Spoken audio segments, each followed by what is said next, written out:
día de hoy vamos a hablar acerca de las enfermedades del sistema nervioso central.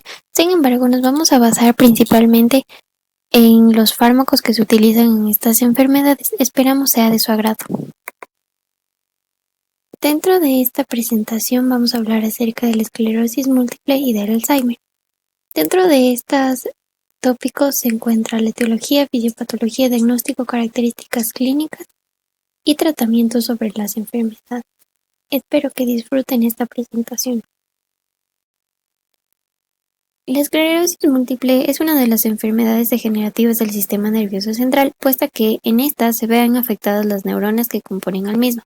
Se considera que la esclerosis múltiple es la primera causa de discapacidad no traumática en personas de 20 a 50 años, teniendo la mayor prevalencia a los 35 años. A modo de introducción, podemos mencionar que la esclerosis múltiple es una enfermedad inflamatoria, la cual se caracteriza porque existe desmielinización en las neuronas que forman parte del sistema nervioso central, principalmente en los nervios ópticos, la médula espinal, el tronco encefálico, el cerebelo, la sustancia blanca cortical y periventricular. Todo este proceso de la enfermedad y todo este proceso inflamatorio está mediado principalmente por el sistema inmune, puesto que los pacientes que presentan esta patología presentan autorreactividad o autoinmunidad hacia la mielina que recubre las neuronas. Como se mencionó anteriormente, esta enfermedad es la primera causa de discapacidad no traumática en personas jóvenes. Aquí también hemos querido mencionar algunos factores de riesgo que son importantes para la prevalencia de la enfermedad. Se sabe que las mujeres tenemos más probabilidad de tener esclerosis múltiple en una relación 3 veces mayor a la de los hombres. Por otro lado, otro factor importante son las infecciones virales, principalmente las asociadas al virus de Epstein-Barr. El tabaquismo y los factores genéticos también juegan un rol importante dentro de los factores de riesgo para esclerosis múltiple. Dentro de los factores genéticos tenemos varios alelos que presentan susceptibilidad a la enfermedad, principalmente la cadena HLA-DR2 y otros alelos relacionados a variantes en el sistema inmune. Tenemos que también otro factor importante es la deficiencia de vitamina D, vivir en zonas ubicadas en latitudes altas. Por ejemplo, en nuestro país hay mayor frecuencia de esclerosis múltiple al norte de este. Pertenecer al grupo étnico, las personas que son afroamericanas, nativos americanos, mexicanos, puertorriqueños y japoneses, se ha visto que tienen menor riesgo de adquirir la enfermedad. Y por otro lado, dentro del embarazo se ha visto que este es un factor protector durante el tercer trimestre de embarazo debido al aumento de estrógenos y prostágenos, y se ha visto que existe una disminución de las recaídas y gravedad de estas dentro de la enfermedad. Para entender mejor la enfermedad es importante conocer su fisiopatología. Hasta la actualidad no se conoce exactamente y puntualmente cuál es la causa de la esclerosis múltiple. Sin embargo, ha habido muchas teorías e hipótesis, las cuales apuntan hacia que es una enfermedad autoinmunitaria y de hecho han sido las más aceptadas y por ende su tratamiento farmacológico está basado en el sistema inmune. Se sabe que la esclerosis múltiple es una enfermedad autoinmunitaria mediada principalmente por el complejo mayor de histocompatibilidad y por lo tanto la respuesta que se ha visto asociada a esta enfermedad es mediada por los linfocitos Th1. Esta patología está compuesta principalmente por una tríada de síntomas patogénicos, los cuales son infiltración de células mononucleares al sistema nervioso central, desmielinización de las neuronas y gliosis. ¿Qué quiere decir gliosis? Gliosis quiere decir que va a haber un cambio en las células de la glía, las cuales normalmente están sosteniendo a las neuronas. La mielina está compuesta por proteínas tales como la proteína básica de la mielina y la glicoproteína oligodendrocítica, las cuales actúan como antígenos para los linfocitos T autorreactivos. Cabe recalcar que estos linfocitos T autorreactivos son aquellos que han sufrido algún tipo de problema al momento de diferenciarse. Esto se da ya que cuando estas proteínas, por ejemplo, al haber una infección vírica como se mencionó anteriormente, la de Epstein-Barr, Destruye la mielina de las neuronas y son reconocidas por antígenos del complejo mayor de histocompatibilidad de tipo 2, reactivar el complejo receptor de linfocitos T, como podemos ver en la imagen, mediado por ciertos tipos de receptores como HLA. Para poder ingresar al sistema nervioso central, estos mismos agentes inmunológicos hacen que aumente la permeabilidad de la barrera hematoencefálica, lo que provoca la entrada de leucocitos al sistema nervioso central. Dentro del sistema nervioso central, los linfocitos autorreactivos y ya activados por el complejo mayor de histocompatibilidad se diferencian hacia linfocitos Th1 y Th2, pero dentro de la esclerosis múltiple, los que median esta inflamación son los de tipo Th1. Estos producen citocinas proinflamatorias tales como interleucina 2, factor de necrosis tumoral e interferones, las cuales son percibidas por los macrófagos, quienes serán encargados de causar daño a las neuronas mediante la fagocitosis de la mielina. La mielina juega un rol muy importante dentro del sistema nervioso, puesto que permite proteger a la acción y también a la conducción nerviosa de neurona a neurona. Esto también hace que los canales de potasio se vean expuestos y causa que el periodo refractario luego del potencial de acción dure mucho más tiempo. Es por ello que los pacientes suelen sentir fatiga. El daño del axón es producido por la desmielinización, dejando expuestos los canales de sodio y dentro de la célula se queda con calcio, lo cual causa este daño y produce incapacidad irreversible. Esta incapacidad irreversible es la que los fármacos tratan de evitar. Es importante conocer la clasificación de esta enfermedad, puesto que el tratamiento farmacológico está basado en la misma. En primer lugar tenemos a la esclerosis múltiple recurrente remitente. Esta es la más común, ya que está presente en el 85% de los pacientes. En esta se caracterizan los periodos de recaída, es decir, la aparición de nuevos síntomas neurológicos, los cuales son reversibles y están dados por nuevas lesiones en las neuronas. Es decir, que neuronas que se encontraban bien van a comenzar a desmielinizarse y esto va a provocar nuevos síntomas. Sin embargo, la enfermedad puede permanecer inactiva o silenciada por largos periodos de tiempo, pueden ser meses o incluso años. Por otro lado, tenemos a la esclerosis múltiple progresiva secundaria. Esta se da en personas que ya han tenido esclerosis múltiple recurrente remitente en el 50% de los mismos, y estos pacientes comienzan a desarrollar incapacidad progresivamente y las recaídas ya son más seguidas, es decir, los síntomas neurológicos no se encuentran inactivos por largos periodos de tiempo, sino que son más cortos. Luego tenemos a la esclerosis múltiple progresiva primaria, la cual afecta al 10% de los pacientes, y en esta ya no hay recaídas definidas, sino que están constantemente ocurriendo, y la enfermedad comienza de forma lenta y los síntomas van empeorando con el tiempo y la incapacidad cada vez se vuelve peor. Por otro lado, y en último lugar, tenemos a la esclerosis múltiple progresiva recidivante, la cual forma parte del 5% de los pacientes que presentan esclerosis múltiple, y esta sí ya es una progresión constante, es decir, que nunca va a haber una recuperación de los síntomas neurológicos, como podríamos ver en la esclerosis múltiple recurrente remitente, y la recuperación es incompleta. Como se mencionó, los síntomas no desaparecen y están constantemente apareciendo y causando molestias en el paciente que la presenta. De forma general, para llegar al diagnóstico de esclerosis múltiple es importante tomar en cuenta diferentes factores y hacer diferentes pruebas, ya que en la esclerosis múltiple es importante realizar un diagnóstico diferencial, por ejemplo, con la neuritis óptica. Para ello, en el diagnóstico clínico se usan los criterios de McDonald, en los cuales uno de los principales dice que debe haber por lo menos 2 lesiones evidenciadas en una resonancia magnética de tipo T2 en las siguientes 4 áreas, es decir, que 2 de las 4 áreas deberían verse afectadas al momento de que nosotros revisemos la imagen.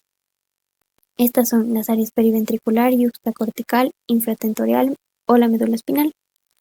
y debe haber 2 o más recaídas, es decir, que los pacientes deben presentar 2 episodios de síntomas neurológicos para poder tener un diagnóstico de esclerosis múltiple. Sin embargo, siempre debe ser complementado con biomarcadores. Por ejemplo, se debe hacer una evaluación cualitativa del líquido cefalorraquídeo, en los cuales se pueden observar en pacientes con esclerosis múltiple una IgG elevada o 2 o más bandas oligoclonales. Para el diagnóstico diferencial se puede utilizar el anticuerpo AQP4. La resonancia magnética es de vital importancia dentro del diagnóstico, puesto que vamos a ver la desmielinización en zonas específicas, las cuales, como podemos observar en la imagen, se ven ya por daños en las neuronas, es decir, por la desmielinización en una resonancia igual de tipo T2. Y estas lesiones se dan debido a que podemos diferenciar estas lesiones debido a que están perpendiculares a los ventrículos cerebrales y forman un patrón habitual, como podemos observar en la imagen, y estos se conocen como dedos de Dawson.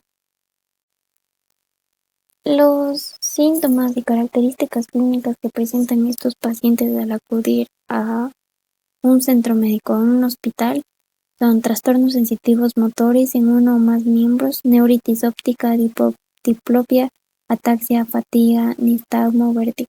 La fatiga es una de las principales características de estos pacientes. Es por ello que, por ejemplo, uno de los síntomas es la neuritis óptica. Es por ello que es importante realizar, como se mencionó anteriormente, los diagnósticos diferenciales. Dentro del tratamiento farmacológico para la esclerosis múltiple, es importante recalcar que los fármacos destinados para la esclerosis múltiple no son curativos para la enfermedad, sino que lo que hacen y tienen como objetivo es mejorar la calidad de vida y por ende también evitar tantas recaídas con síntomas neurológicos o que estos sean muy frecuentes, y también buscan principalmente evitar la progresiva discapacidad irreversible que puede causar el daño por la desmielinización de las neuronas.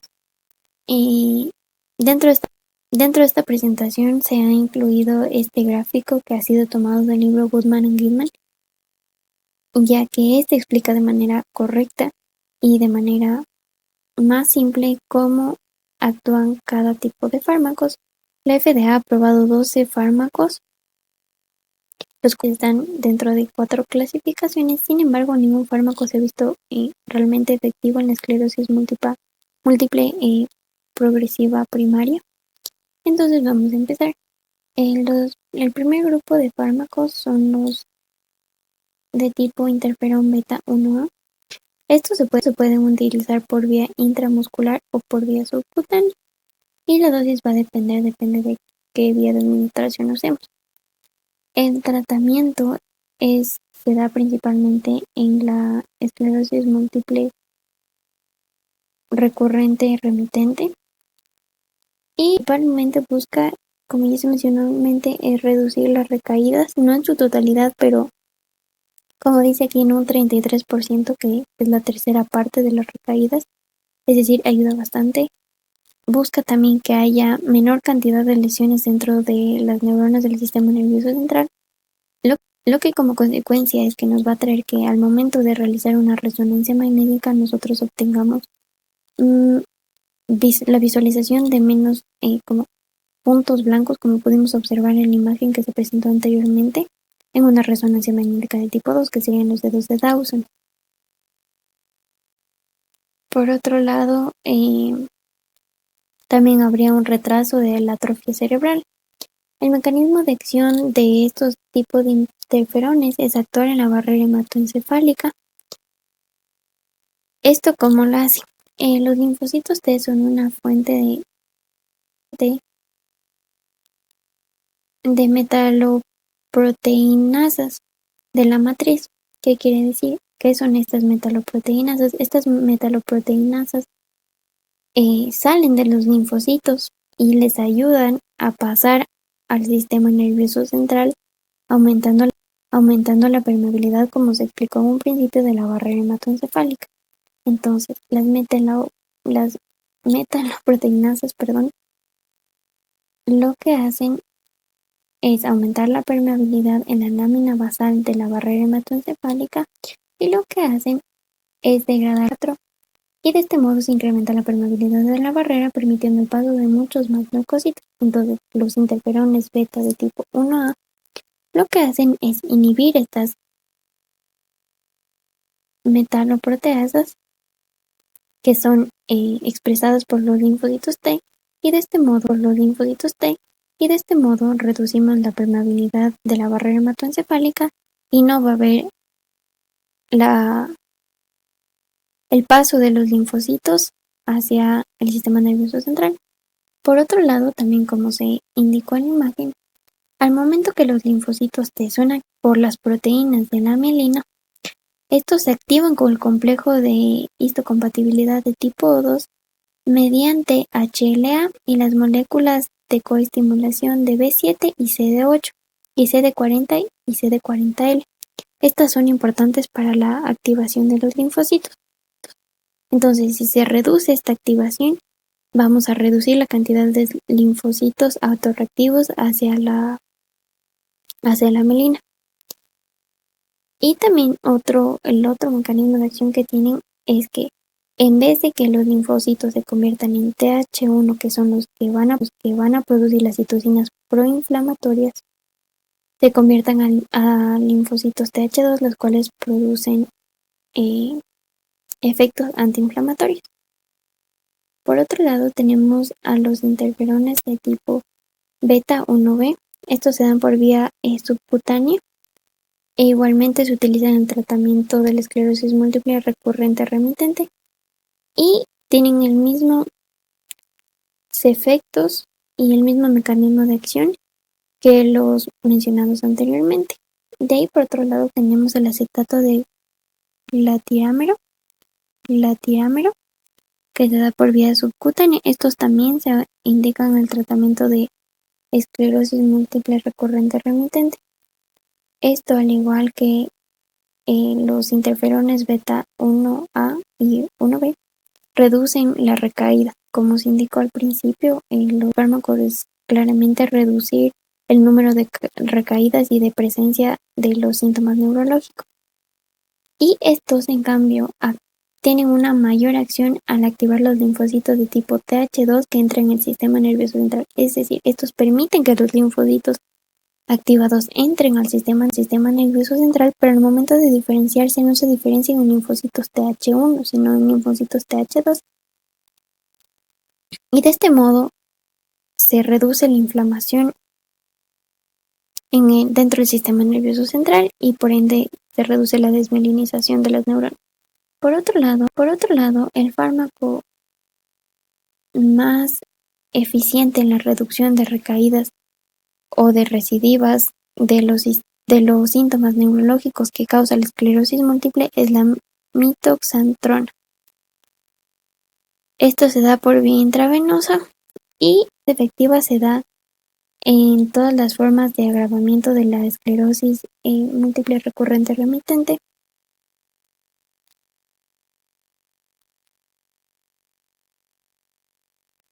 Es decir, que se puede dar también la esclerosis múltiple progresiva secundaria y así evitar las recaídas en un 67%. Hay también un retraso en lo que es la ambulación y la actividad de la enfermedad en la resonancia magnética, haber menos lesiones en las resonancias magnéticas de tipo Th2 y lo que va a hacer es que actúa directamente en el ADN y suprime toda la respuesta inmunitaria celular y humoral.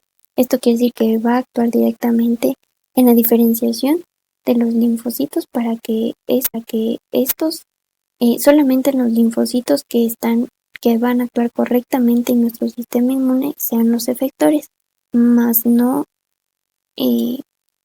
va a permitir que haya leucocitos autorreactivos. Ahora que conocemos la acción de cada uno de los tipos de fármacos y podemos ver algunos de sus ejemplos de los fármacos que se usan en la actualidad. Por ejemplo, el interferón beta-1A, los fármacos de elección son el Revit y el Avonex, ese es su nombre comercial, mientras que para el interferón beta-1B se utiliza el betaferón o betacerón, es conocido de ambas formas. Los efectos adversos que estos producen son, ambos grupos son síntomas pseudogripales principalmente, pero estos desaparecen al cabo de aproximadamente 2 semanas. Puede haber anemia leve, depresión, enzimas hepáticas elevadas o puede haber ciertas anormalidades hepáticas, problemas cardíacos, reacciones alérgicas en el sitio donde se inyectó el medicamento y puede haber un bajo recuento de glóbulos blancos en el caso del betaferón. Está contraindicado en pacientes depresivos, en problemas cardíacos o pacientes que tengan problemas en su función hepática. Por otro lado, un ejemplo de acetato de glatiramero es el Copaxone. En estos se da principalmente atralgia, exantema, sudoración, edema periférico, síncope, reacciones alérgicas, náuseas o astenias. Las reacciones alérgicas se dan no alérgicas como tal, sino se puede dar reacciones en el sitio de donde se inyectan, puede haber enrojecimiento o incluso un poco de irritación. Sin embargo, esto también suelen desaparecer con el paso del tiempo que el paciente va adquiriendo la medicación.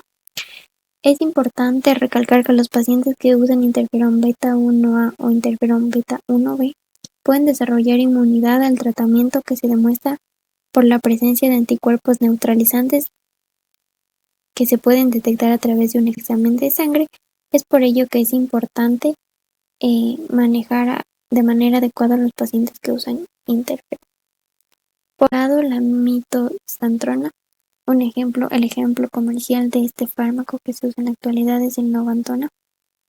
El principal efecto que puede causar es que la orina puede ser azul verdosa, puede causar infecciones, puede haber supresión en la médula ósea, pérdida de cabello, daños severos al hígado y al corazón. Es importante reconocer que este fármaco es un quimioterapéutico, es por ello que todos los pacientes que utilicen esta medicación deben ser rígidamente controlados y no se puede usar en pacientes con problemas cardíacos preexistentes, enfermedades hepáticas o trastornos sanguíneos. A continuación vamos a hablar sobre el Alzheimer, que es considerada la principal causa de demencia a nivel global. El Alzheimer es una enfermedad neurodegenerativa que forma parte del grupo heterogéneo de enfermedades que afectan al sistema nervioso central. Estas se caracterizan por la pérdida progresiva de determinadas neuronas en áreas cerebrales circunscritas, provocando trastornos característicos del movimiento, cognición o en ambos.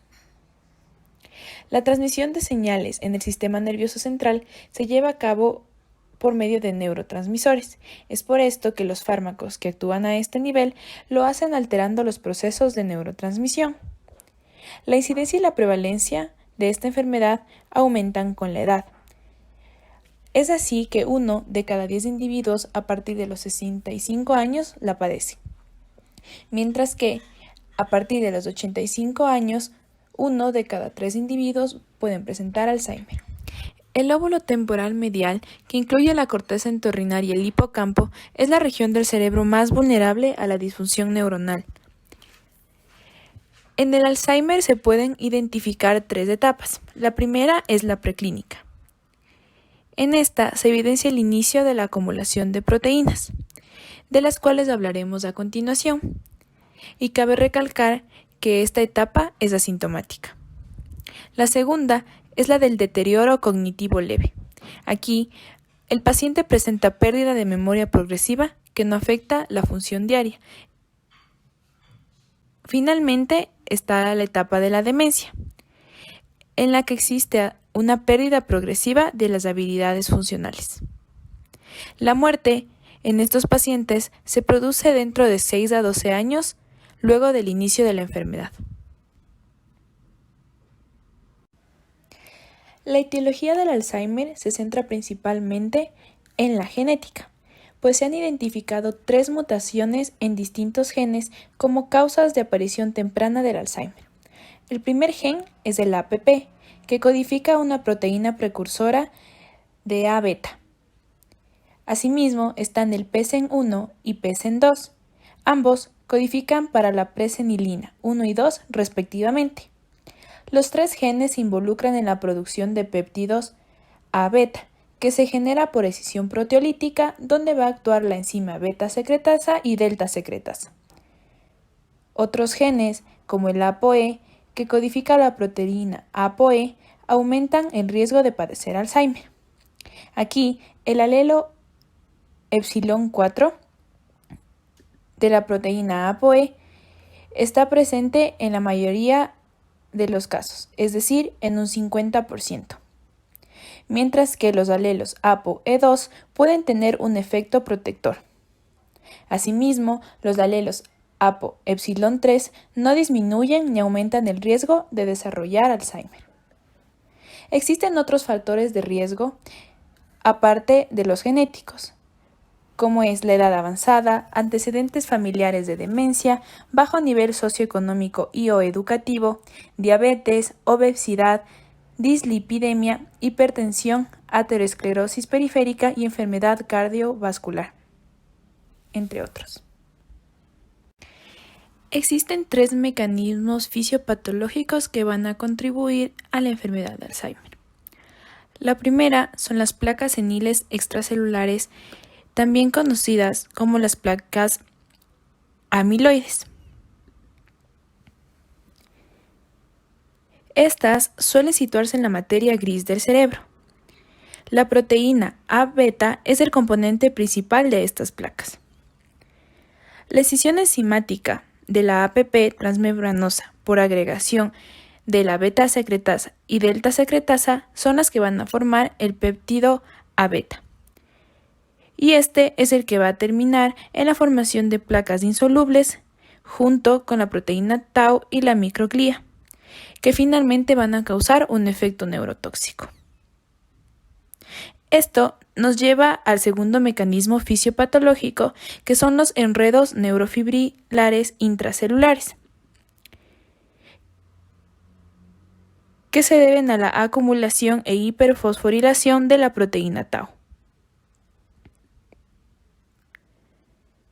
El aumento de la fosforilación, es decir, una hiperfosforilación de tau, es el principal factor para la formación de las fibrillas intracelulares, que al igual que el anteriormente mencionado, va a tener un efecto neurotóxico. Finalmente, el tercer mecanismo es la reducción general de la función colinérgica, que se relaciona con la pérdida o disfunción de las neuronas colinérgicas. Es importante mencionar que la formación de placas amiloides ocurre más temprano en contraste a los ovillos, que se acumulan con el tiempo, por lo que se relacionan directamente con la etapa de deterioro cognitivo. Los mecanismos por los cuales A-beta y tau inducen la disfunción neuronal y la muerte pueden incluir el deterioro directo de la transmisión sináptica y la plasticidad, la excitotoxicidad, el estrés oxidativo y la neuroinflamación. El diagnóstico del Alzheimer es clínico, pues se basa en síntomas del paciente que por lo general son la pérdida de memoria y otras deficiencias cognitivas que no se van a explicar por otras patologías. También se pueden emplear los biomarcadores. En este caso, se verán los cambios tanto en la proteína A-beta como en tau dentro del líquido cefalorraquídeo. Por medio de una resonancia magnética, el Alzheimer puede representarse mediante la atrofia del hipocampo, mientras que en la PET, que es realizada con fluorodesoxiglucosa, se puede observar un hipometabolismo cortical. Algo importante de destacar es que fármacos como el florbetapir, flutemetamol y florbetaben están aprobados por la FDA para determinar la deposición de la proteína A-beta, lo que resulta también como un mecanismo de diagnóstico del Alzheimer. Dentro de las características clínicas existen dos grupos importantes. El primero es el de los síntomas cognitivos. en el cual se ubica el deterioro de la memoria, que suele ser a corto plazo. Este tiene un inicio insidioso y un progreso lento con memoria episódica que se afecta primero. Están también los problemas del lenguaje, la desorientación espacial, en la cual los pacientes no están orientados ni con las personas, ni el lugar, ni el tiempo o los eventos. Y está también el deterioro de funciones ejecutivas y del juicio. Otros síntomas cognitivos que no suelen ser muy comunes son la afasia progresiva primaria, la apraxia, alexia, agnosia y acalculia. En el grupo de los síntomas no cognitivos, el más común es el cambio del comportamiento. Aquí, el paciente puede presentar irritabilidad, agitación o acciones agresivas. También existe el trastorno del estado de ánimo, en el cual el paciente generalmente padece de depresión. Asimismo, otros síntomas son la ansiedad, el mutismo, la paranoia y las convulsiones. El tratamiento netamente farmacológico es utilizado sobre todo para el alivio de los síntomas cognitivos. Sin embargo, es importante tomar en cuenta que la intervención farmacológica es solamente paliativa. Aquí encontramos dos grupos importantes de fármacos. Los primeros son los inhibidores de la acetilcolinesterasa. Es importante entender, por ende, que la acetilcolinesterasa es una enzima y esta se encuentra situada en las hendiduras sinápticas. Aquí se encarga de hidrolizar a la acetilcolina. La acetilcolina normalmente es la encargada de modular el funcionamiento de diversas neuronas en las áreas del cerebro que controla la motivación, la excitación y la atención. La acetilcolina es un neurotransmisor clave para mantener la memoria y fomentar el aprendizaje, además de promover la neuroplasticidad cerebral. En la actualidad, el aumento en la transmisión colinérgica es por ende el pilar para el tratamiento del Alzheimer, pues es posible que la pérdida progresiva de neuronas colinérgicas sea la causa principal del deterioro en la memoria. Medicamentos como el donepezilo, ribastigmina y galantamina se usan por ende para este propósito. Estos tres son antagonistas reversibles de la acetilcolinesterasa, también denominada ACH, como ya se mencionó, y por ende van a ser la primera línea de terapia para el tratamiento sintomático en el deterioro cognitivo leve o moderado. Estos no producen en sí una mejoría en los síntomas, pero sí un retraso de 6 a 12 meses en la progresión de los mismos. Van a ser generalmente bien tolerados por el paciente, pero pueden producir efectos adversos como el malestar gastrointestinal, los calambres musculares y sueños anómalos. Es importante tomar en cuenta que deben ser utilizados con mucha precaución si el paciente padece de bradicardia o síncope. Existen algunas diferencias entre estos medicamentos. La galantamina es el único competitivo. Además, también actúa como modulador alostérico de los receptores nicotínicos del sistema nervioso central. Por ende, va a aumentar de manera secundaria la neurotransmisión colinérgica a través de un mecanismo totalmente diferente. La ribastigmina, por otro lado, es hidrolizada por la acetilcolinesterasa al metabolito carbamoilo y no va a interactuar con los fármacos que modifican la actividad de las enzimas dependiente del citocromo P450. Finalmente, a diferencia del resto, la tacrina es la única que se asocia con hepatotoxicidad. El otro grupo de fármacos son los antagonistas del receptor NMDA. Aquí es importante recordar que la estimulación de los receptores del glutamato en el sistema nervioso central aporta en la formación de ciertas clases de memoria, Sin embargo, se ha visto que la hiperestimulación de dichos receptores, particularmente los del tipo NMDA, tiene efectos excitotóxicos sobre las neuronas, provocando apoptosis que finalmente van a causar procesos neurodegenerativos. La unión del glutamato con los receptores NMDA ayuda a la apertura de un canal iónico que permite la entrada de sodio y sobre todo de calcio en la neurona. Desafortunadamente, si existe un exceso de calcio intracelular, puede provocar la activación de una serie de procesos que en último término van a lesionar las neuronas.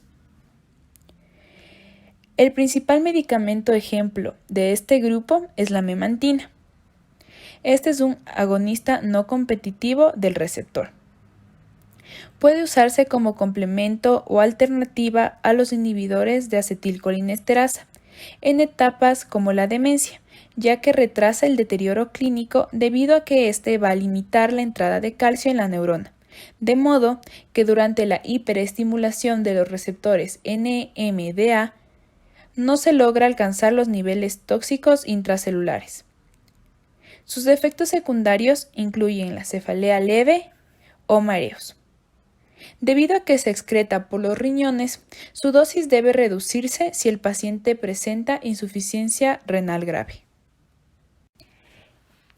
Por otro lado, están los síntomas no cognitivos. Aquí las propuestas no farmacológicas son el tratamiento de primera línea.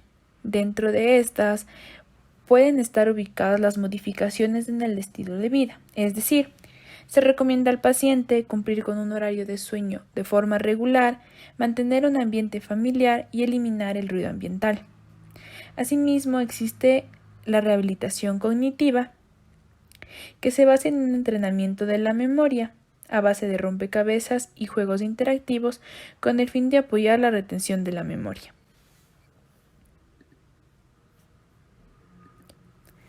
Los inhibidores de colinesterasas y la memantina pueden ser utilizados para el tratamiento de estos síntomas, pero no mejoran los síntomas más molestos como la agitación.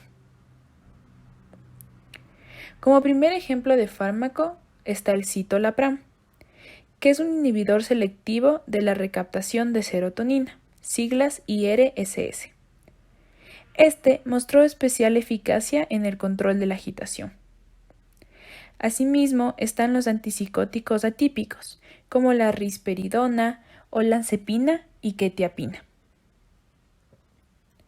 Estos resultan efectivos para el control de la agitación y la psicosis, pero su uso está limitado debido a los efectos adversos como parkinsonismos, sedación y caídas. Es importante mencionar que su uso en adultos mayores con psicosis por demencia representa un aumento en el riesgo de accidentes cerebrovasculares e incluso la muerte. Otro grupo importante son las benzodiazepinas y son útiles para el control de la agitación ocasional, pero estas no deben usarse a largo plazo por efectos secundarios como la cognición. Finalmente, se pueden utilizar también antipsicóticos convencionales como el haloperidol.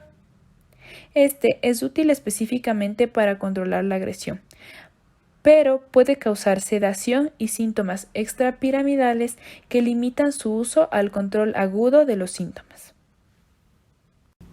Finalmente, queremos terminar con la frase: la memoria es un trozo infinito. A veces se hace visible y grita, pero a veces se encierra en su silencio. Esta presentación tuvo como objetivo presentar a grandes rasgos diferentes aspectos, principalmente los farmacológicos, acerca del Alzheimer y esclerosis múltiple, los cuales sabemos que como estudiantes de medicina nos ayudarán en un futuro. Muchas gracias.